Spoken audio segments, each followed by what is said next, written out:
I'm Brian, of course, and Sherry's behind the camera. Hey guys. We talked about in our recent video about Costco how we like chuck roast. And so I'm going to show you today, because someone asked, how I like to prepare a chuck roast. So we're starting out with basically a 3-pound chuck roast. This pack actually was almost 6 pounds, but I took the larger piece, which is 3 pounds, and we froze the other part for another time.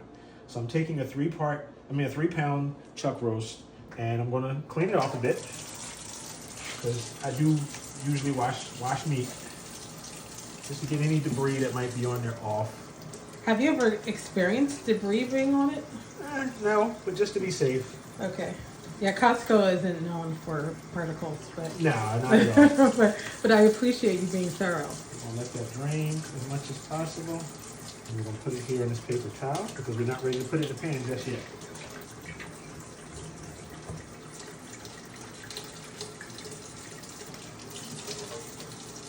Now,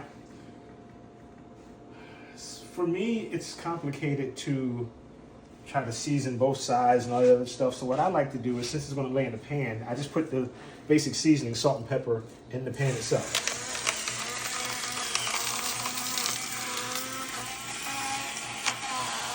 This Himalayan salt in here. Use whatever salt you like.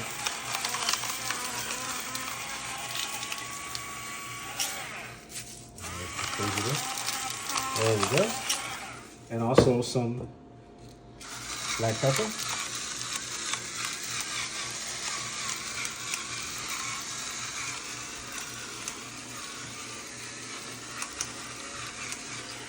All right.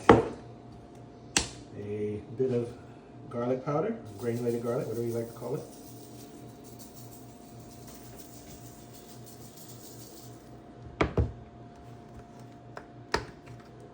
And I'm using modest amounts because you don't need a whole lot for a roast. A roast does have its own flavor, and these are just to enhance it, not to overwhelm it. So now we're going to take our roast, we're going to lay it right here in the middle of the pan on top of those seasonings, which is great, fits perfectly. I'm going to wash again because I don't have to actually handle the meat anymore.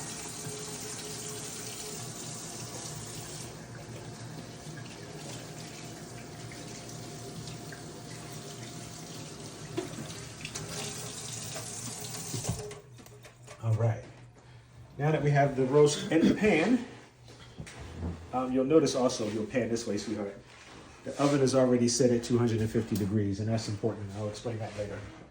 Roast, and again, we're going to season with salt. And we're going to be really generous with the salt.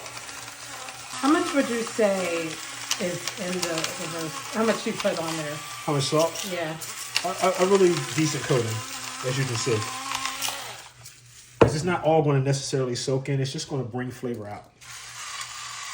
Black pepper again. Again, generous. Beautiful. All right, now a very light coating of garlic powder.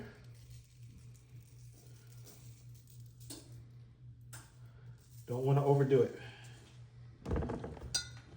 Same thing with the onion powder. Just a light bit. All right. Now, here we have some, not really diced, but chopped onion and some baby carrots.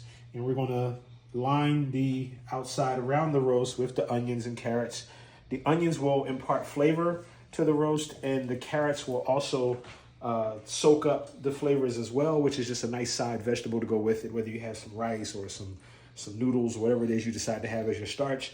The carrots will make a nice accompaniment to that. And also, Sherry has a great way of using honey to roast the carrots, and have roasted carrots as well, which is really comes out great.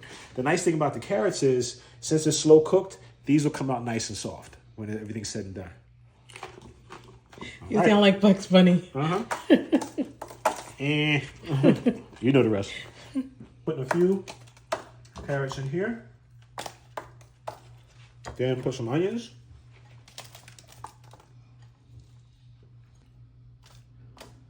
And some more carrots.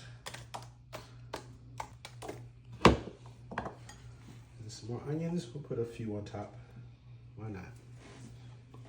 Why not? Yeah, why not?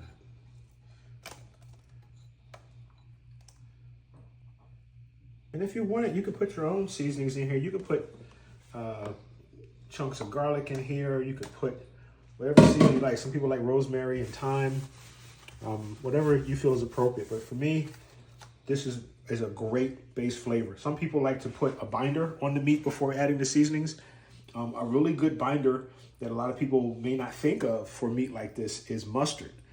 And even though it seems weird to put mustard on there and to smooth it out and everything, the mustard does not leave a flavor in the meat, which is really nice, but it acts as a good binder. But in this case, you don't need a binder. Something else you don't need.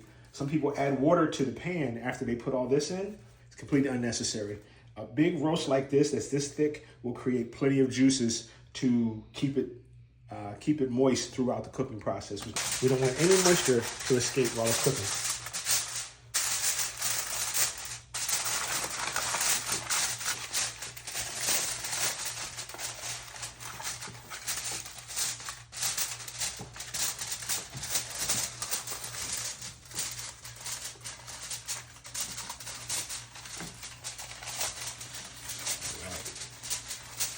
Good. All right, and now this goes into our 250-degree oven.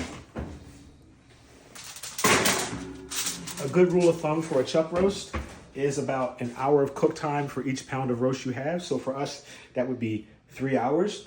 It's currently 5:19, but I like to make it even more tender by doing it longer than that. So I'll probably take this out in about 5 hours at about 10:20 tonight. And we'll come back and we'll show you what the end result is. All right, folks, so it's been exactly 5 hours since we put this in the oven. We are going to open this up and see what we have. There's a lot of steam that's going to come out of here, so I'm not going to touch it with my bare hands. Now, how long has this been resting? 20 minutes. Took it out of the oven 20 minutes ago. Let it rest like you should with all beef, basically. And why do you let it rest? What does that do? It lets the juices settle back into the meat. Okay. You know, not all the juices, but a lot of it.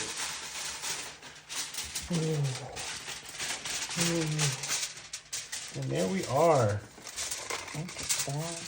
As I said before, makes its own juices. And so it should be in a very good spot. Let's see. We're going to stick a fork in it and see what we're working with. Let's try. Which end should we try? Let the Lord use you. Yeah, look at that. It just comes right off. Wow. Wow, look at that. Fork, tender. Good color. Smells great. Let's taste.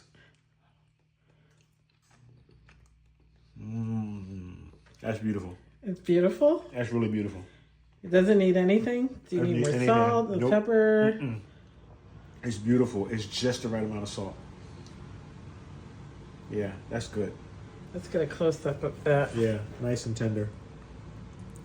Good color. Nice. Completely cooked. 5 hours at 250 degrees, 3-pound roast. Beautiful.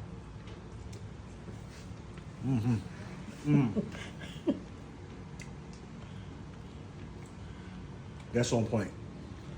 Let's get a carrot.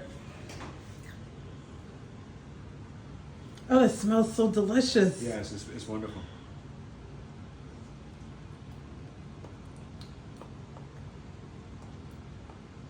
Perfectly soft. Soaks up the seasonings and the onions. Onions are very well caramelized because they've been cooking for 5 hours with the roast. I'd say it's a complete success. All right, friends, there you have it. See you next time. Next roast. See you.